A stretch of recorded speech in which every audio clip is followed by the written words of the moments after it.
¿Qué tal, Domingo? ¿Qué tal, Richard? Muy bien, ¿sabes lo que he decidido para este verano?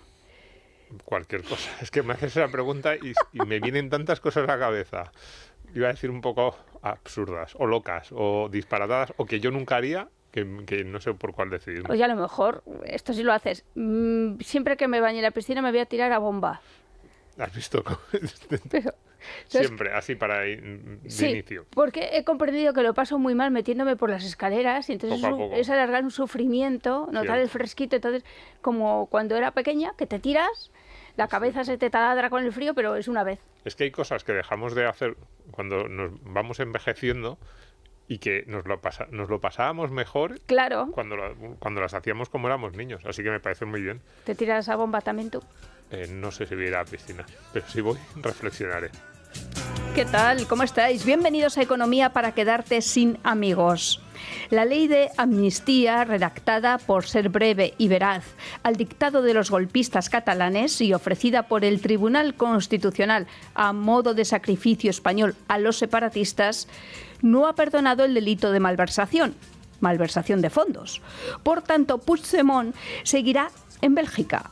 Pero esto no volverá a ocurrir. No volverá a ser 2017, porque a partir de ahora los fondos, los de todos los españoles, los manejarán ellos en algo que se va a llamar la Hacienda Catalana, las llaves de la caja. Así ya nadie se enterará de nada de lo que no deba enterarse. Tú paga y cállate.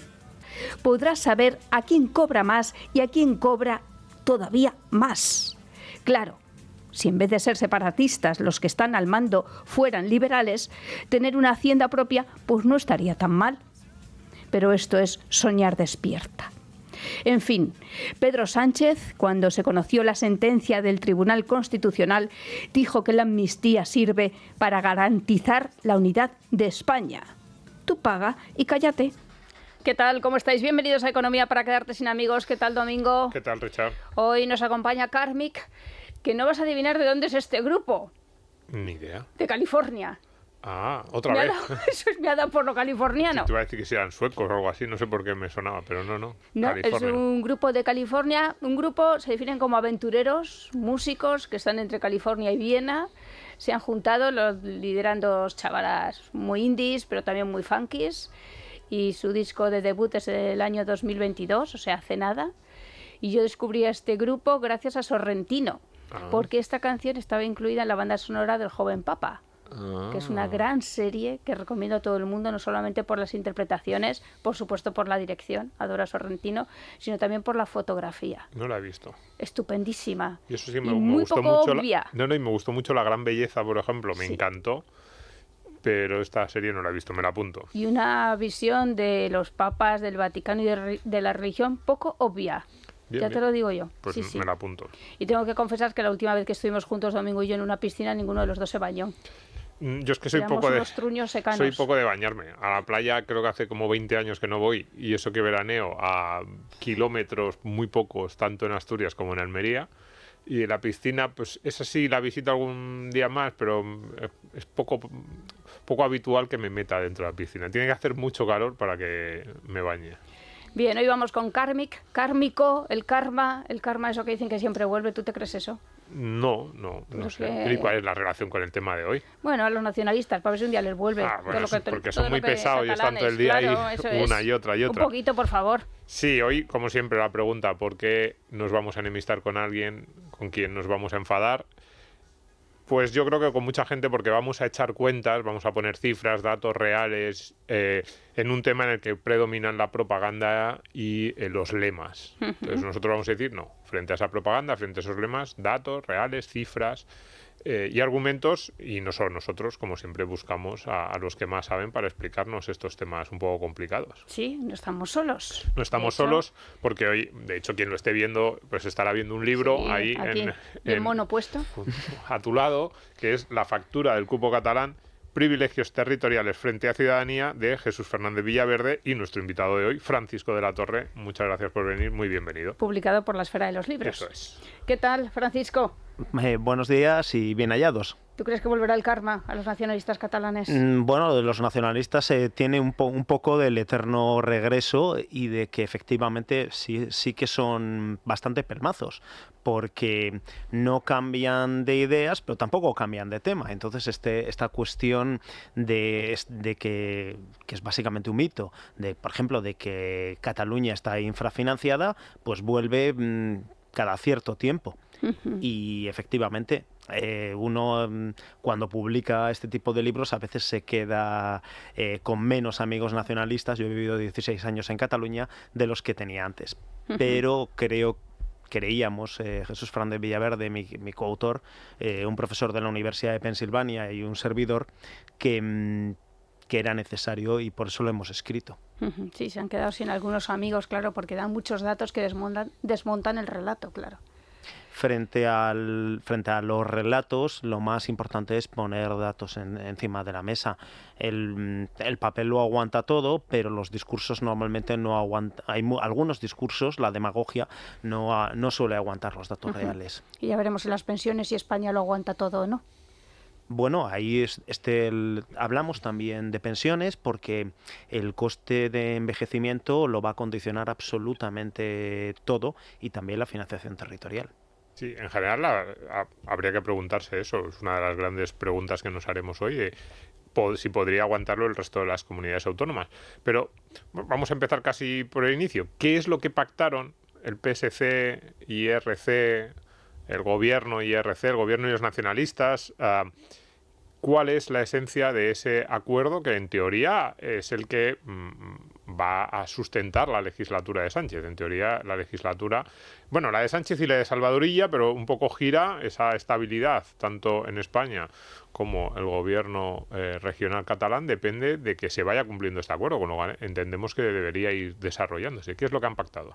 Bueno, pues básicamente lo que han pactado, como decimos en el libro, es un cupo para Cataluña, es decir, un sistema, una voladura del sistema de financiación. Ellos lo llaman un sistema de financiación singular para la soberanía fiscal de Cataluña, pero en la práctica es básicamente una copia del régimen fiscal, del régimen foral vasco-navarro.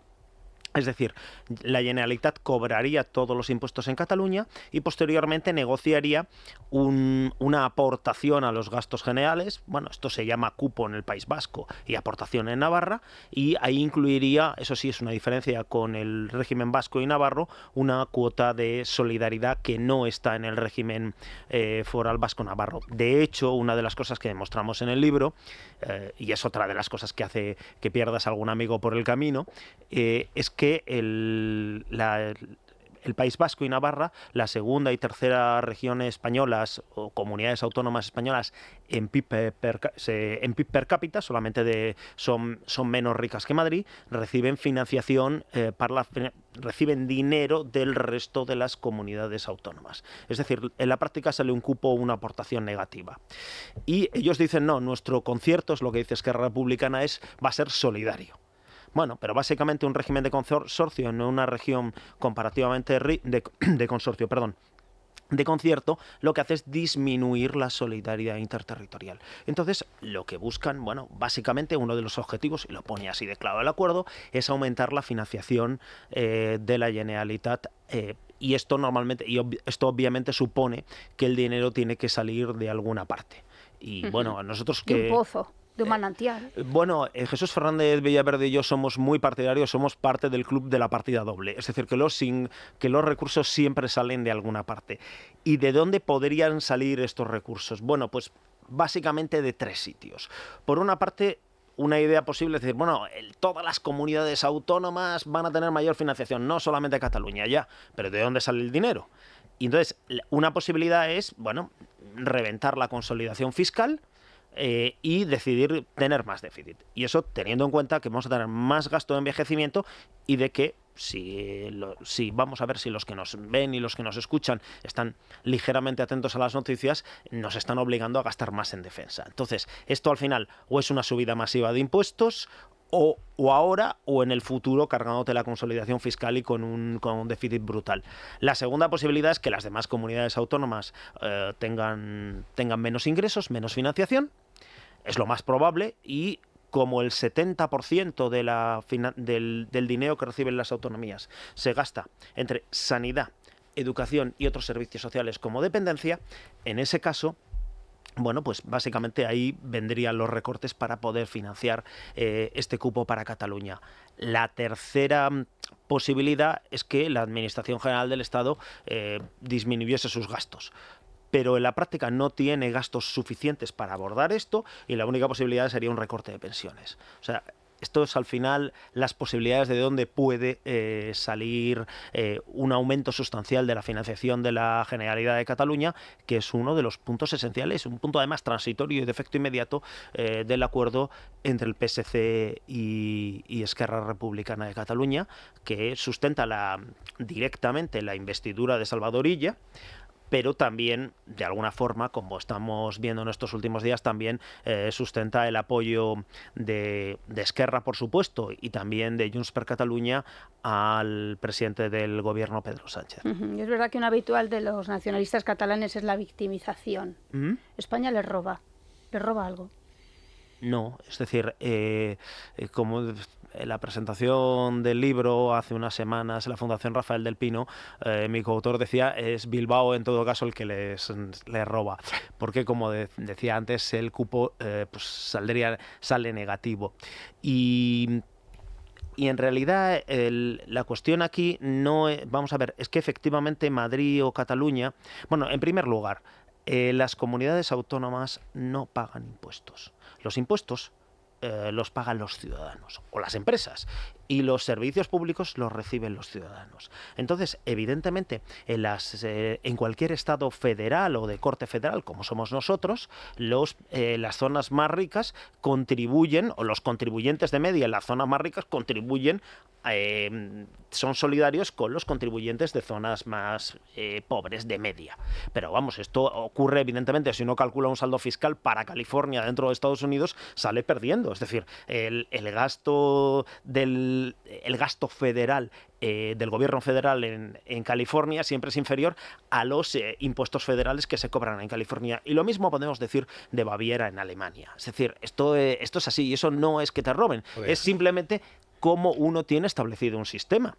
O de Gerona, Tarragona y Lérida respecto de Barcelona. Me acuerdo de esa pizarra.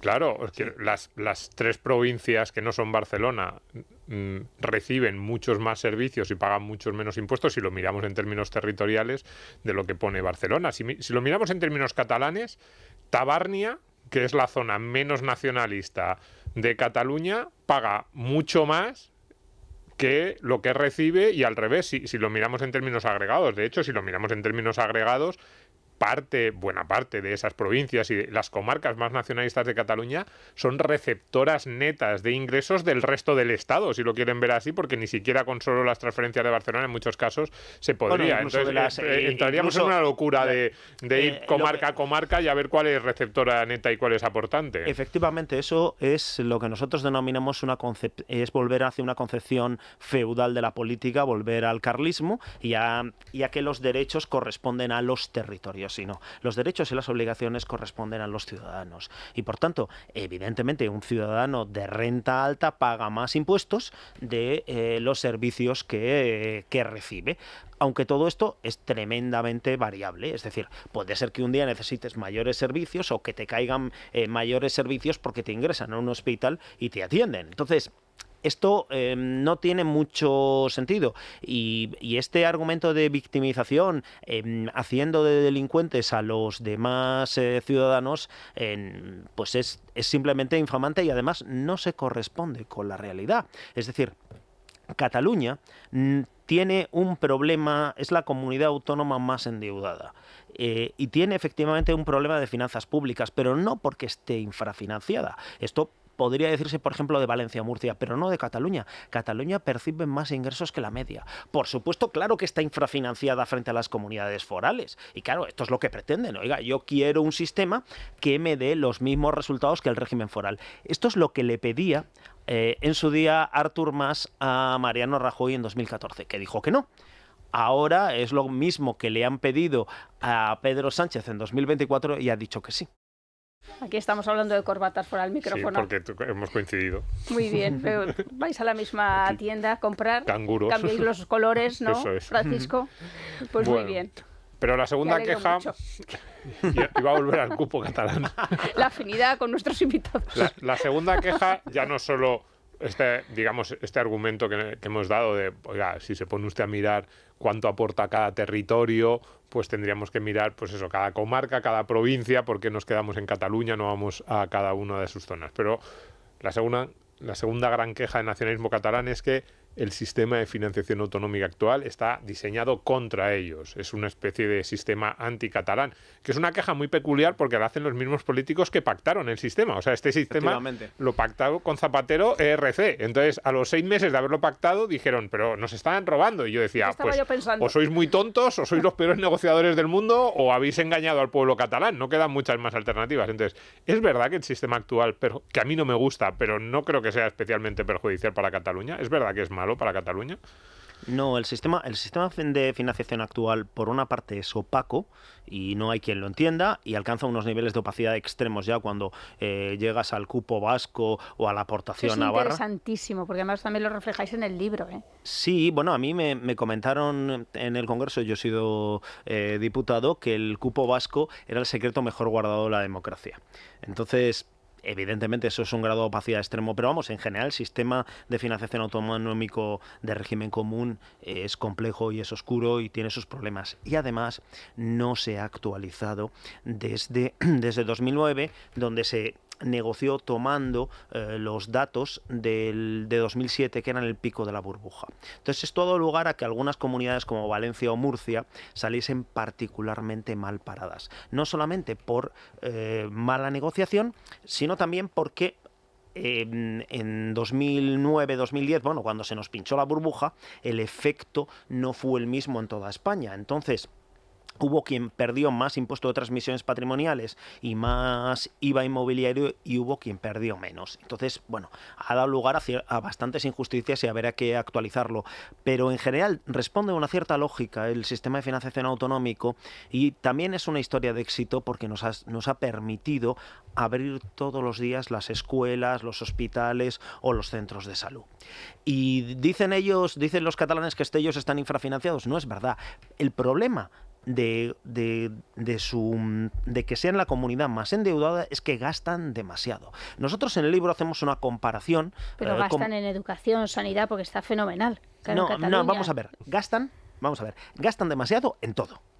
Es decir, nosotros hacemos una comparación con Madrid y lo que hacemos es decir, bueno, tienen el mismo Producto Interior Bruto y es verdad que Madrid tiene un 25% menos de población. Bueno, pues multiplica un 20%, multiplicas por 1,2. Y resulta que al final lo que ves es que gasta más en todas las partidas. Gastar más no significa que gasten mejor, se puede tener peores servicios públicos, pero algunas cuestiones son simplemente demoledoras. Es decir, la comunidad en alta dirección, la Comunidad Autónoma de Cataluña se gasta 5 veces lo que la Comunidad de Madrid. Entonces, ¿por qué?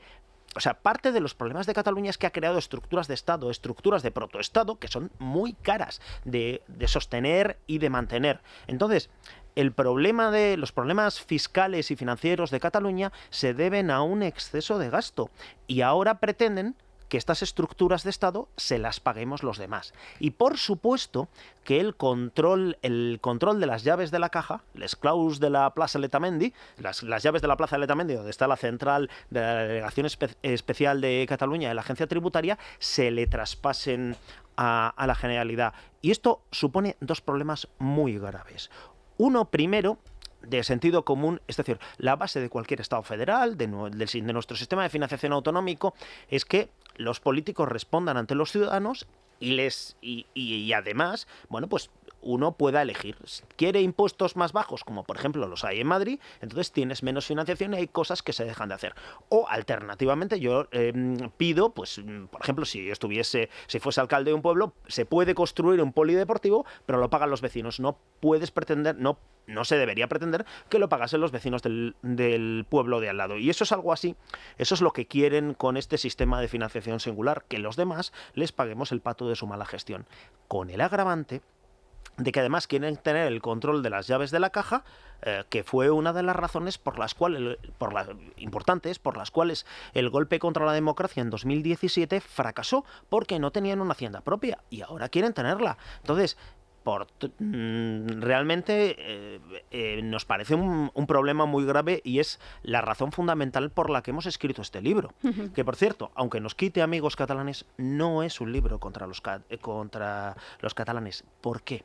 Porque toda esta gestión y el procés ha supuesto un coste emocional, personal, de muchos tipos para los catalanes, pero también ha supuesto un coste económico brutal. Entre 2017, que es el inicio de la fase agresiva del procés, hasta 2023, últimos datos disponibles, la comunidad autónoma que menos ha crecido, es decir, la que más se ha empobrecido en términos relativos, en términos de PIB per cápita, ha sido Cataluña. Sí. Los catalanes, si Cataluña hubiese crecido al mismo ritmo que la media de España, cada catalán dispondría en 2024 de 1.086 euros más de renta. Por tanto, nos parece que repetir, como decía Albert Einstein, no se pueden esperar distintos resultados de hacer siempre las mismas cosas. Repetir el procés, y el procés, como decía antes, se inició precisamente con una reclamación de un cupo para Cataluña. Ahora, eso sí, hay una diferencia, claro, que es que ahora, como decíamos antes, Sánchez ha dicho que sí cuando Rajoy dijo que no, pero el resultado de toda esta historia fue empobrecimiento. Y nosotros creemos que un cupo para Cataluña supone fragmentación económica, supone fragmentación hacendística, supone más fraude, supone peores servicios para los contribuyentes y supone menor crecimiento económico, especialmente para los propios catalanes. Por eso creemos que es una pésima idea, que básicamente cuyos únicos ganadores serían una parte de la clase política catalana. En el libro insistís en que España ya es un país descentralizado, incluso lo comparáis con Alemania. Ese es otro de los mitos, ¿no? España es un país muy descentralizado. A nivel mundial hay pocos casos comparables. Es decir, sí, está enormemente descentralizado. Y si uno compara con Alemania, es cierto que Alemania tiene un elemento fundamental de descentralización que no tenemos nosotros, y es que los Länder, cada uno, cobran casi todos los impuestos. Pero esto es una pésima idea. Hace, por ejemplo, que en Alemania, aunque esto también no se dice mucho, tenga unos costes de recaudación de impuestos por cada euro recaudado del nivel de 6 o 7 veces el de España, es decir, que te sale mucho más caro recaudar los impuestos, y tenga mucho más fraude.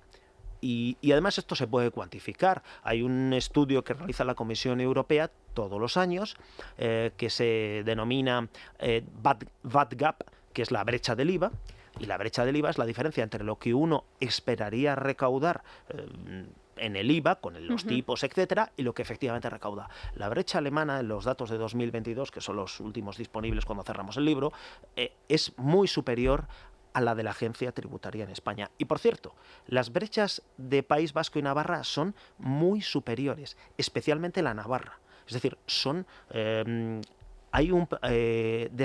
fragmentar la recaudación de impuestos genera más fraude. Y esa es y esto efectivamente Alemania también lo sabe, pero es que a Alemania se lo impusieron, esta fragmentación. Se le impusieron los aliados cuando ganaron la Segunda Guerra Mundial, porque el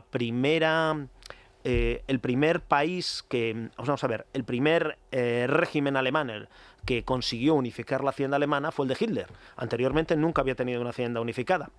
¿Y para qué utilizó este extra de ingresos? Pues bueno, básicamente para invadir a los vecinos. Claro, lógicamente no querían los aliados que esto se repitiese. Pero una cosa que no se cuenta de Alemania es que la política fiscal, de la primera letra a la última, se fija desde Berlín, antes desde Bonn, es decir, desde el centro. Allí no hay bonificaciones, no sé, autonómicas de sucesiones o de patrimonio, no. En la política fiscal entera, los Länder lo recaudan todo, pero los tipos de impositivos y demás no tienen autonomía. Aquí en España pues hay mucha autonomía. Sí. Es curioso que los que promueven la élite catalana que promueve este planteamiento de concierto es particularmente asimétrica. Ellos quieren más competencias y quieren más capacidad para decidir subir o bajar impuestos, pero luego se la quieren limitar a las demás comunidades autónomas y dicen que las que no realicen un esfuerzo fiscal similar al catalán, les traduzco, los que no tengan unos impuestos tan altos como los catalanes, que por ejemplo en el IRPF son los más elevados de España, pues, y es lo más importante, pues no van a recibir la solidaridad catalana.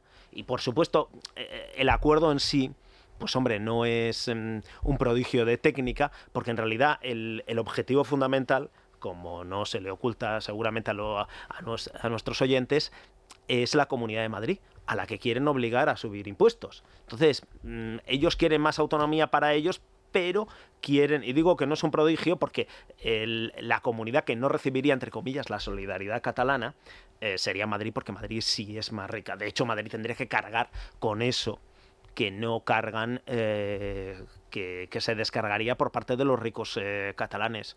Me parece, en fin, evidentemente nos parece a los dos autores que es una pésima idea. A ver, sí. A mí porque hay dos cuestiones en tu respuesta. Sí. Una es el tema de la autonomía fiscal o de la competencia fiscal. A mí me parece buena idea. O sea, a mí todo esto que has dicho, que en Alemania hay más fraude del IVA y eso, o sea, no lo descartemos como... No, pero vamos a ver, Domingo, vamos a ver. Yo sé que ahí discutiríamos, pero me parece otra discusión. Pero, más allá de la broma... Pero no tienen más autonomía fiscal, tienen menos. Menos autonomía fiscal, pero... recaudan ellos todos. Recaudan ellos, no. A mí me gustan más los países en los que hay más autonomía fiscal y competencia. Eso se puede. Tipo Suiza o que pueden ser países más descentralizados. Pero el problema... No, en España discutiríamos mucho. Es que el sistema de financiación autonómica es muy discutible, pero aquí la clave es que el cupo vasco, que es en el que es el espejo en el que se mira el cupo catalán, no es un sistema de autonomía fiscal, o es un sistema de autonomía fiscal muy trucado. Porque el cálculo... Es un sistema trucado. Esa es una definición perfecta. El concierto económico a mí me puede parecer una buena idea, pero la plasmación final del concierto económico, que es el cupo, no es una decisión técnica económica, es una negociación política por el cual sale beneficiada una comunidad autónoma y sus políticos, con lo cual ahí no hay ningún tipo de autonomía fiscal. Cuando dicen, no, nosotros recaudamos los impuestos y asumimos nuestros gastos. Claro, pero ¿quién calcula cuáles son vuestros gastos? Y ese es el problema, que lo que se quiere hacer aquí no es decir, pues más o menos compitamos. Es decir, vamos a una negociación política tramposa en la que me vas a dar más dinero del que me corresponde. Y eso es ahí ya sí que entramos en un terreno de juego tremendamente desequilibrado, cuando encima le quieres limitar su autonomía fiscal a los demás, como estabas diciendo con Madrid. Sí, bueno, y lo único que añadiría respecto al concierto, al sistema de concierto y de cupo, es que, bueno, por una parte... es que, como decía antes, el cupo básicamente sale negativo y eso es inaceptable para cualquiera con dos dedos de frente. Por una parte, los gastos están mal calculados y entonces el cupo oficial es demasiado pequeño. La prueba, pues bueno, vamos a ver, un cupo de 1.500, 1.600 millones de euros para el 6% del Producto Interior Bruto te llevaría a que la contribución de todas las comunidades autónomas a los gastos del Estado estaría del orden de los 25.000, 30.000 millones, que no te daría ni para pagar los intereses de la deuda. O sea, esto está mal calculado. Pero nosotros en el libro demostramos que es negativo. Hay dos razones. Una que hay, que es un punto técnico complicado de explicar, que es el ajuste del impuesto sobre el valor añadido. Pero vamos, simplificando mucho, la agencia tributaria trimestralmente ingresa al País Vasco y Navarra una parte les ingresa parte del IVA que se recauda por los contribuyentes que pues consumimos productos en España. Y esa cuantía es muy superior al cupo o a la aportación. De hecho, por ejemplo, en el caso navarro, ese es el 80% del IVA que ellos recaudan. Aproximadamente el 25% de su recaudación de impuestos. Claro, si te la tienes desde fuera, desde luego autonomía no tienes. Es decir, tú dependes de lo que te ingresen los demás. Y esto en comunidades que encima son más ricas es delirante. Y luego hay otro factor más moderno en los últimos años, que es que una parte de las pensiones las pagamos con cargo a los impuestos. Pero ¿Por qué? Porque no da con las cotizaciones de seguridad social y el fondo de reserva pues ya desapareció en la práctica. Y este dinero proviene de transferencias de los impuestos de la Administración General del Estado, que cubre el déficit de los pensionistas que vivimos en las 46 provincias de régimen común, y cubre también el déficit del País Vasco y Navarra. En 2022 ese déficit, que per cápita es el segundo más elevado de España después de Asturias, bueno, pues este déficit lo cubrimos los contribuyentes de régimen común. Y por tanto, estamos hablando de 4.500 millones de euros, es decir, muchísimo dinero. Y por esas razones, bueno, pues evidentemente si este planteamiento lo extendiésemos a Cataluña, que es como 3 veces más grande que el País Vasco y Navarra junto, es que simplemente no lo podríamos pagar. Y por cierto, es un problema que va a ir a más, porque cada vez pagamos más parte de las pensiones con impuestos. De esto Domingo también sabe mucho y nos puede contar cómo son estas historias de las contribuciones de gastos impropios, etcétera. Pero desde luego no hay sistema de financiación territorial que aguante que las pensiones de una serie de privilegiados los paguen los impuestos de los demás. Sí, a ver, es un escándalo lo de las pensiones. Todo proviene de la ficción de la caja única de la seguridad social y de que hay un sistema. Entonces, claro, los nacionalistas vascos dicen, no, nuestras pensiones se pagan con nuestras cotizaciones. Mentira, como en el resto de España, porque no dan las cotizaciones para pagar pensiones. Y entonces dicen, bueno, pero eso es que la seguridad social está adquiriendo una especie de deuda con el Estado que en algún momento pagará. Mentira, nunca la va a pagar, nunca se va a solventar. Y entonces lo que hacen en la práctica es que todo ese déficit de las pensiones que corresponde al País Vasco y a Navarra, que es un déficit que tenemos todas las, bueno, todas no, porque alguna como Madrid y eso siguen sin estar en déficit, pero vamos, prácticamente todas están en déficit y que se paga con impuestos generales, que efectivamente al pagarse con impuestos generales debería ir al cupo. Ellos mantienen la ficción de que ese es un dinero que de alguna forma en algún momento pagará la seguridad social, que es como una caja alternativa.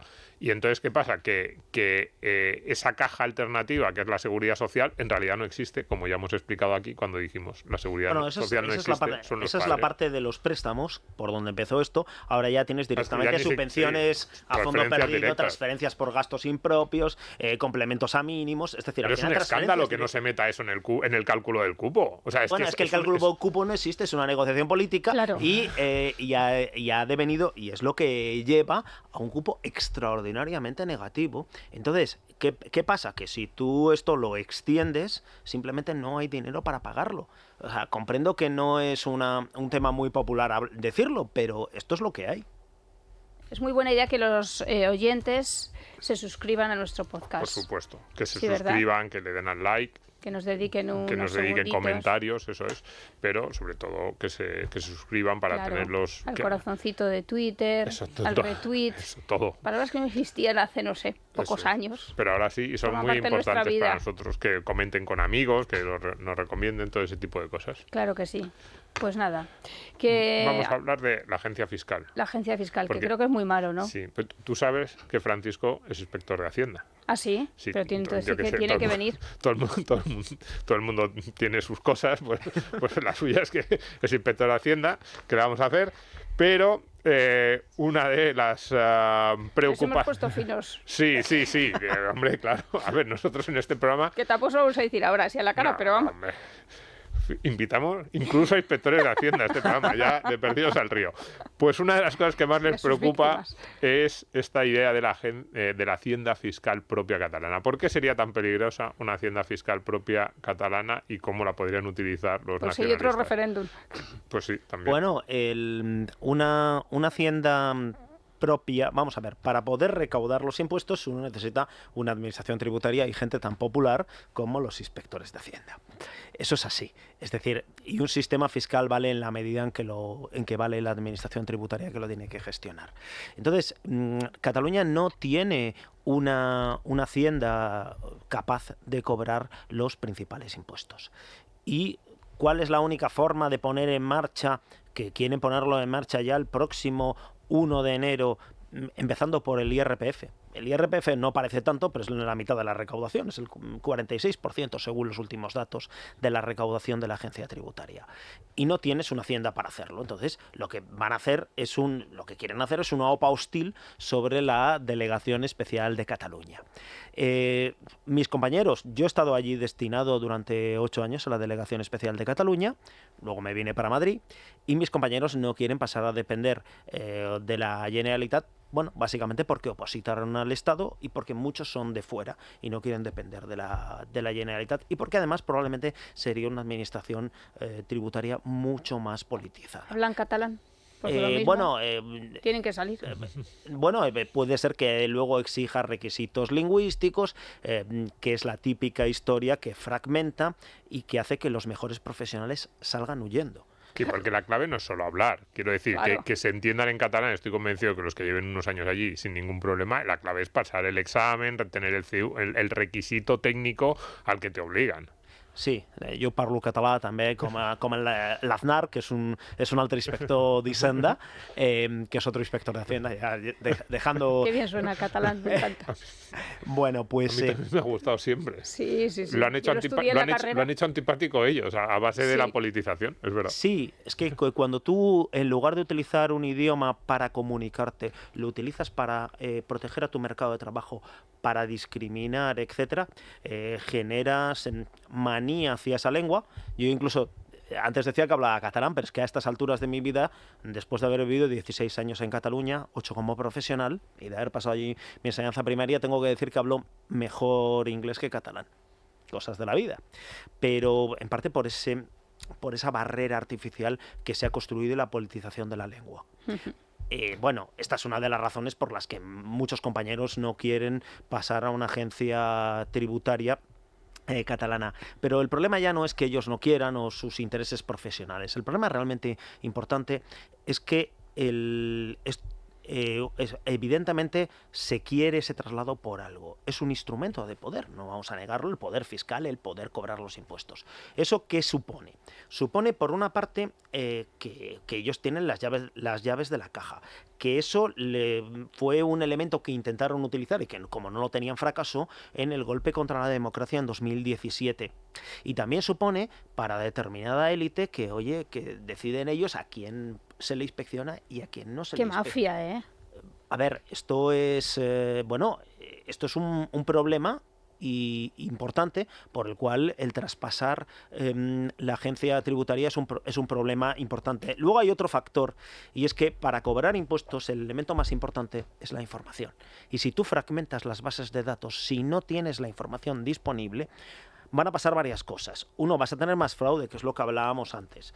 Por otra, determinados servicios que reciben los contribuyentes pues dejarán de recibirlos. Es decir, hay temas, por mucha manía que se le tenga en muchos sitios a Hacienda, hay temas que son mucho más fáciles debido a que la Agencia Tributaria Estatal Española es la pionera a nivel mundial en informatización. Entonces, presentar una declaración de renta sencilla, y hay muchas declaraciones de renta sencilla, es mucho más simple aquí que en otros países.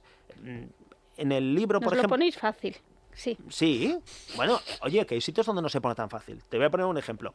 Uno de los apéndices es el sistema tributario federal, o sea, el sistema federal norteamericano, que es muy interesante históricamente. Y básicamente, lógicamente, lo ha escrito mi coautor Jesús, que es contribuyente en Estados Unidos. Él tiene que presentar una declaración de renta no solamente a nivel federal, sino una en cada estado donde él haya obtenido ingresos. Y bueno, pues cuando da conferencias y se va a la Reserva Federal en California y da una charla, obtiene un ingreso en California y tiene que presentar, al finalizar el año fiscal, una declaración tributaria distinta. Y allí muchas de ellas se presentan en papel. Entonces, los contribuyentes también pueden salir perjudicados de fragmentar y hacer las cosas sin control. Y estoy hablando, y no estoy comparando con Brasil o con Venezuela, estoy comparando con Estados Unidos. Entonces, muchas veces algunos temas no sabemos simplemente lo que tenemos, y él perjudicará a la lucha contra el fraude, el que tengan una hacienda pública, les dará un control a una élite política nacionalista que no tiene muchas ganas ni de estar en España ni de pagar impuestos. Y con tendencia corrupta, tú imagínate. Sí, bueno, ha habido muchos casos de corrupción y que además los destapó la agencia tributaria porque tenía unos medios que no tendría una agencia tributaria autonómica, aparte de una voluntad de luchar contra el fraude. Pensemos que el caso Palau, por ejemplo, lo destapó la agencia tributaria persiguiendo billetes de 500 porque unos compañeros míos no entendían, hasta que lo entendieron demasiado bien, qué hacía cambiando billetes de 500 euros una fundación musical. Claro, entonces, tanto amor por la cultura. Sí, o sea, la cultura del billete de 500. Sí. Otro tema importante en el libro, el principio de ordinalidad, que es una de las reclamaciones clásicas del nacionalismo catalán, que parece algo así cuando ellos lo cuentan, que es que ellos están en una posición en la clasificación antes del pago de impuestos y el cobro de transferencias, y que tras ese pago y cobro acaban muchísimo peor de lo que estaban, y es la reclamación más clásica. Vosotros decís en el libro, creo que el título del capítulo es La peor idea, el principio de ordinalidad. ¿Por qué? ¿Por qué es cierta o no es cierta esa reclamación y por qué creéis que es la peor idea? Bueno, en primer lugar, los impuestos los pagan los ciudadanos, los servicios los reciben los ciudadanos, no las comunidades autónomas. Entonces, el principio de ordinalidad que consiste en que si Domingo gana más dinero que yo antes de impuestos, Domingo, hay dos principios. Vamos a empezar por el débil, que es el más presentable. Si Domingo gana más dinero que yo, antes de impuestos, después de impuestos, Domingo debería seguir ganando más dinero que yo. Esto suena bien. Hasta que pensamos, pues vamos a ver, dependiendo de las circunstancias, puede ser que las circunstancias de Domingo sean estupendas, goce de muy buena salud y yo tenga 6 hijos a cargo, no tenga buena salud. Entonces no está tan claro que después de impuestos yo no deba recibir más renta. Ahora, lo que pone el acuerdo, principio de ordinalidad fuerte, consistente en que Cataluña tiene que recibir en función de lo que aporta. Que ya digo que Cataluña no aporta nada, aportan sus contribuyentes. Esto no lo querría nadie en su sano juicio, porque seguramente Amancio Ortega gane más dinero que yo y pague más impuestos que yo. Nadie en su sano juicio admitiría que Amancio Ortega tenga derecho a más prestaciones públicas que yo, por ejemplo, tenga prioridad a utilizar las carreteras o los hospitales. Bueno, esto parece... Y esto es lo que ellos sostienen. De hecho, esto ya está en marcha. Esto es una de las cosas sorprendentes que la gente no sabe, pero el reparto de la recaudación del impuesto bancario se ha sacado del sistema de financiación, el impuesto sobre los márgenes bancarios que ha sustituido al anterior gravamen. Bueno, pues se ha sacado del sistema de financiación y se reparte entre las comunidades autónomas en función de su Producto Interior Bruto. Bueno, ¿esto qué significa? Pues traduciendo, que Madrid va a cobrar aproximadamente un 70% más que Andalucía, aunque tiene un 25% menos de población y menos necesidades de gasto. ¿Esto es razonable? No, esto no es nada razonable. Entonces, pretender que las comunidades autónomas, en función de su Producto Interior Bruto, en función de lo que teóricamente aportan sus contribuyentes, deban recibir, no tiene ni pies ni cabeza para financiar un Estado. Entonces, a nosotros nos parece la peor de todas las muchas ideas, desde un punto de vista teórico, que contiene este acuerdo. Es decir, uno debe recibir... O sea, se deben financiar los servicios públicos en función de las necesidades objetivas, de la necesidad que se tenga de los mismos. Por ejemplo, es razonable que si tienes más población recibas más, que si tu población está más envejecida recibas más dinero para sanidad. Lo que no es nada razonable es que recibas más por ser rico. Esto sería una especie de efecto Mateo, que no tiene, o sea, es básicamente invertir la solidaridad y nos parece efectivamente una pésima idea. Con lo gastada que está esa palabra, de la solidaridad. En fin, yo esto lo veo muy negro, Domingo? Sí, a ver, yo me gustaría poner las cifras, porque hemos hablado de 3-4 veces el cupo vasco. Hemos dicho, claro, es una comunidad mucho más grande en población, en PIB total, que el País Vasco y Navarra. ¿Cuánto supondría en dinero el cupo catalán? Dinero que tendría que salir, lo hemos dicho antes, del resto de España, o a través de más impuestos o a través de reducción de la financiación autonómica del resto de las comunidades. Bueno, depende. si uno quiere obtener los mismos resultados per cápita que el cupo vasco, la cifra se nos va a unos 30.000 millones de euros. Bueno, en el libro tenemos un gráfico con la financiación que recibe cada comunidad autónoma del sistema de financiación, básicamente, y en el caso vasco y Navarro, de gestionar la totalidad de los impuestos y quitarles el cupo o la aportación, vamos, recaudar todo, quitar el cupo o la aportación y quitar también otro tema que es la financiación estatal de los municipios, que allí lo hacen el país, vamos, lo hace la comunidad autónoma. Bueno, pues está en 6.700 euros per cápita la del País Vasco, la de Cataluña está en 3.400 o 3.600, me parece, una cosa así, pues 3.000 y pico euros por casi 7 millones, pues nos van, vamos, por 8 millones y pico, que son se nos va el entorno entre los 25 y los 30.000 millones de euros. Si haces una cosa más asiadita y contribuyes y tal, pues calculamos que haciéndolo bien, sin trampas, estaría en el entorno de los 6-7 mil millones de euros. O sea, haciéndolo bien, 6-7 mil millones, con negociación política como la de los vascos, que no veo por qué van a renunciar a ella, pues estaríamos en 30.000 millones. Y bueno, en realidad lo que ha pasado, nuestra previsión en esto es que empieces por allí. Claro, empieces en los 6-8 y dentro de 20 años. Y luego dentro de unos ya... años, conforme vayas necesitando los apoyos parlamentarios, pues vaya creciendo. Una cosa en la que insistimos en el libro es que hay una asimetría democrática muy importante que genera muchísimos problemas. Es decir, los representantes de los españoles en el Congreso de los Diputados no le pueden tocar una coma a las leyes de concierto, de cupo, de aportación navarra, de convenio navarro, porque entran en lectura única. Y de hecho, además, el gobierno vasco, cuando hay mayoría absoluta en Madrid, no las envía.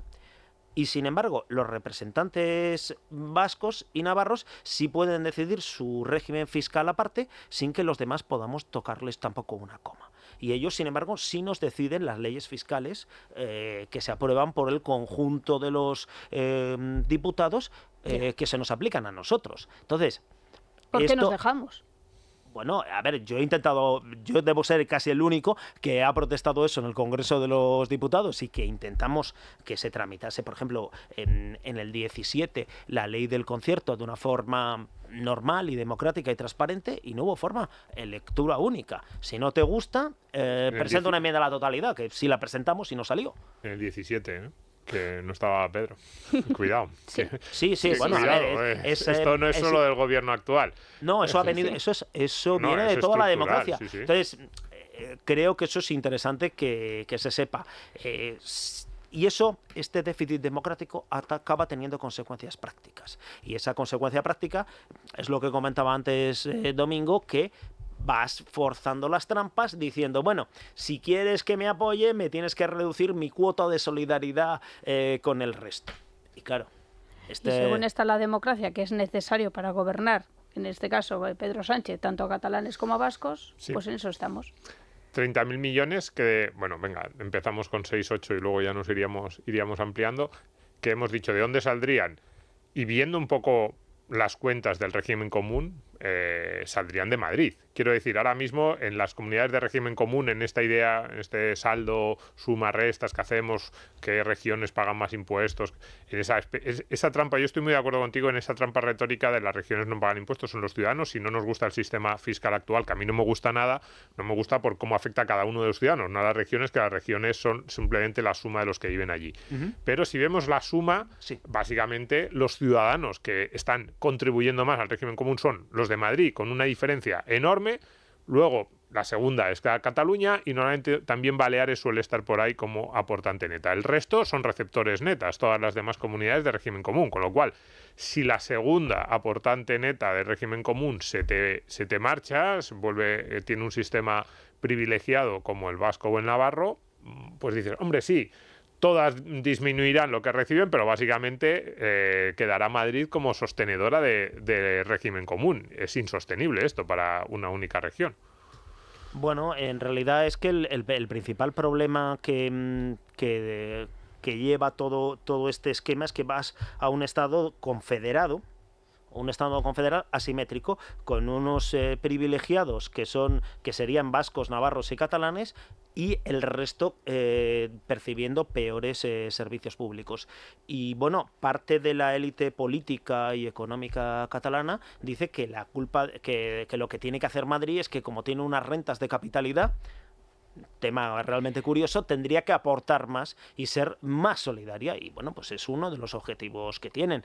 Dicho todo esto, sí, Madrid saldría claramente perjudicado, pero saldría además perjudicado porque Madrid ha crecido más, y eso hace que lógicamente aporte más, porque ha tenido un modelo económico exitoso, no porque aquí esté la capital. Claro. Bueno, parte del asunto del modelo económico son razones generales. Es decir, en la economía del siglo XXI, las aglomeraciones urbanas están generando más crecimiento económico. Y realmente no sabemos muy bien por qué. Algunas de esas zonas son capitales como Madrid, París o Londres, u otras no son capitales, Nueva York o San Francisco. San Francisco ahora mismo es la zona de mayor crecimiento, una de las zonas de mayor crecimiento económico del mundo. Y por cierto, también con los precios inmobiliarios más caros. O sea, esto va todo junto. Pero también es que ha tenido un modelo más liberal, que tiene sus ventajas y sus inconvenientes. Y sin puerto. Porque encima Barcelona tiene puerto, y tú imagínate las visitas turísticas. Es la ciudad más visitada turísticamente de España. Hace unos meses tuve que ir, desgraciadamente, a un entierro, al fallecimiento de una amiga, a Barcelona.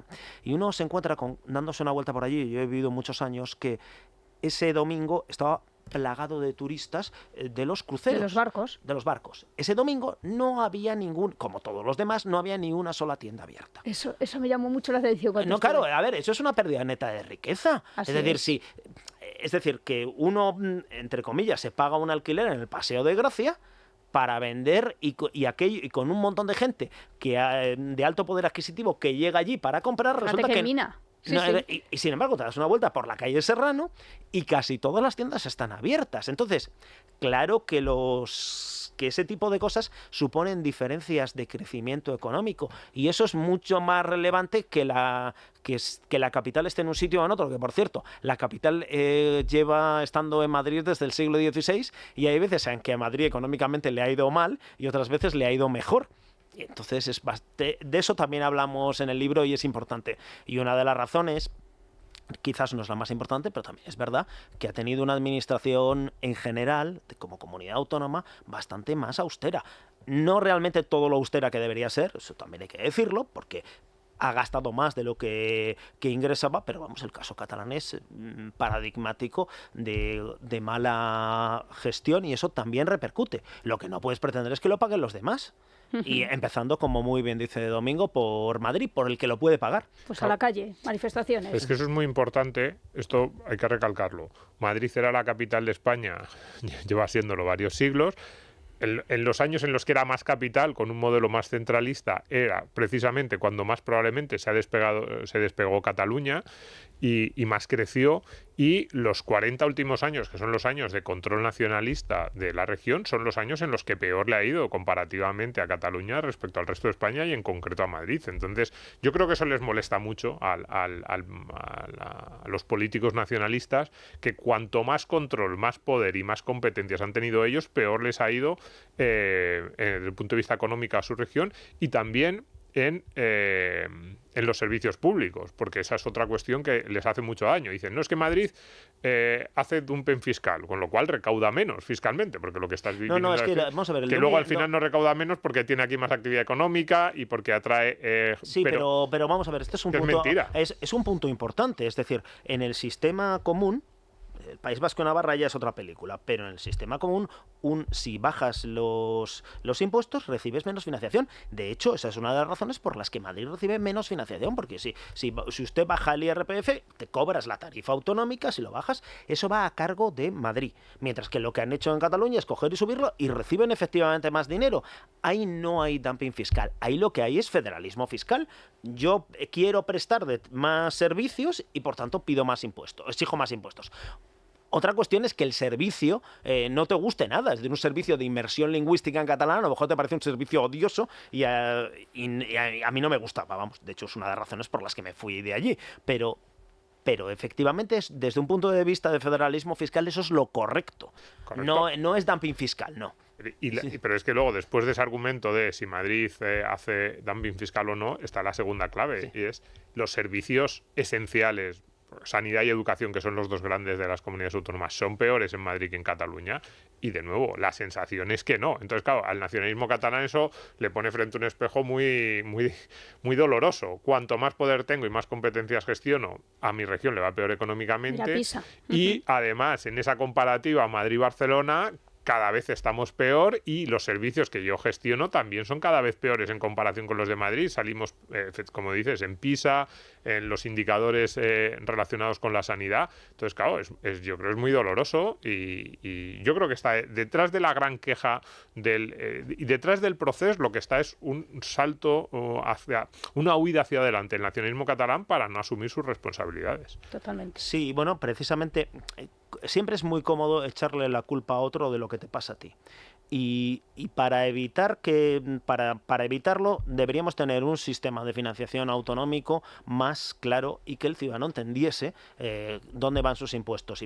Y esa es una razón importante para haber escrito el libro, intentar aclarar todo esto. Y en segundo lugar, pues desmontar este tipo de mitos, porque claro, como no se entiende, es muy fácil decir, no, es que a mí me iría muy bien, pero el tema es que a mí Madrid ens roba, España ens roba, etcétera, cuando en realidad lo que hay es mala gestión, y cuando se puede demostrar con números que Cataluña no sale mal financiada, sale en la media, y lo que no puedes pretender es que delirios nacionalistas, estructuras de Estado o simplemente mala gestión, porque también la hay, es decir, cuando te gastas más, como demostramos en el libro, en todas las partidas presupuestarias, y ese gasto excesivo está por encima de los ingresos después de haber subido los impuestos, es que estás gestionando mal. Claro, y eso no se arregla dando más dinero, poniéndole más dinero por parte de los demás.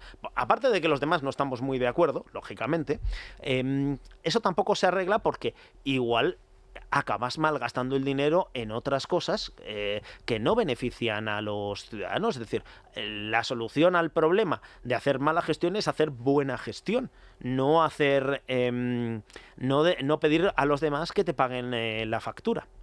En fin. Es que es la factura del cupo catalán, y que supondría un privilegio territorial frente a la ciudadanía, y es por lo que hemos escrito Jesús Fernández Villaverde y un servidor este libro, que animo a todos los lectores, a todos los que nos escuchan, a que lo lean, y porque, en fin, creemos que es un libro necesario, y que incluso lo sería aunque la coyuntura no fuese tan complicada como actualmente es en esta cuestión, a punto de ceder de que el gobierno ceda el cupo para Cataluña, esa factura que sería muy gravosa para todos. Bueno, han encontrado ahí un vivero de votos, el PSOE, en fin, que lo mismo, claro.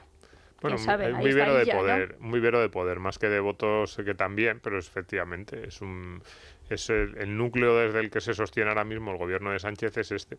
Desde luego. En fin, Francisco de la Torre, muchísimas gracias. Bueno, muchísimas gracias a vosotros por invitarme a hablar de mi libro. Muchas gracias. Un saludo al coautor, a Jesús Fernández Villaverde, al que, por cierto, le tienes que decir que la próxima vez que venga a España... que nos llame, ¿no? Yo le estoy persiguiendo. La gente de producción alguna vez le hemos escrito, porque si hay un economista en España al que le gusta quedarse sin amigos, es Jesús Fernández Villaverde, que es muy polémico. A mí me gusta mucho. Yo es quizás el economista español al que más cito ahora mismo. Además, también de los que tiene más renombre, más repercusión internacional, muy prestigioso, con lo cual, díselo de nuestra parte, que la próxima vez que venga a hablar de esto o de cualquiera otro de los temas polémicos que él toca, le invitamos. Pues ya le hemos puesto deberes al invitado. Claro. Pues nada. Lo haré. Siempre es un placer hablar con Jesús, y siempre es un placer escuchar a Jesús y también escribir con Jesús, y efectivamente es uno de los grandes economistas. También es antiguo compañero mío de carrera y de la mili, y sí sabe mucho más que yo. No, eso no. De impuestos sabes tú más. Lo que no sé si es bueno, eso claro. Luego lo discutimos. Es que hoy hemos tenido un inspector de Hacienda y un diputado en uno, y nos hemos coronado. Sí, Nos sí, hemos sí. coronado. Un político y inspector de Hacienda, todo en uno, aquí Expolítico. como invitado. Es verdad, expolítico. Ex-político. Nos vamos. Pues nada, Domingo, volvemos a insistir en que se suscriban nuestros oyentes y que ya se acerca el veranito. Eso es. Y que si nos tiramos a bomba, que nos graben un GIF a ti y a mí tirándonos a bomba. No, a mí no. Odio, una de las peores cosas de la modernidad es la Si gente ganamos graba... 20 seguidores, tú Que no, imagínate. que no. De las peores cosas de la modernidad es la gente grabándolo todo con la cámara todo el día, fotos, ¿no?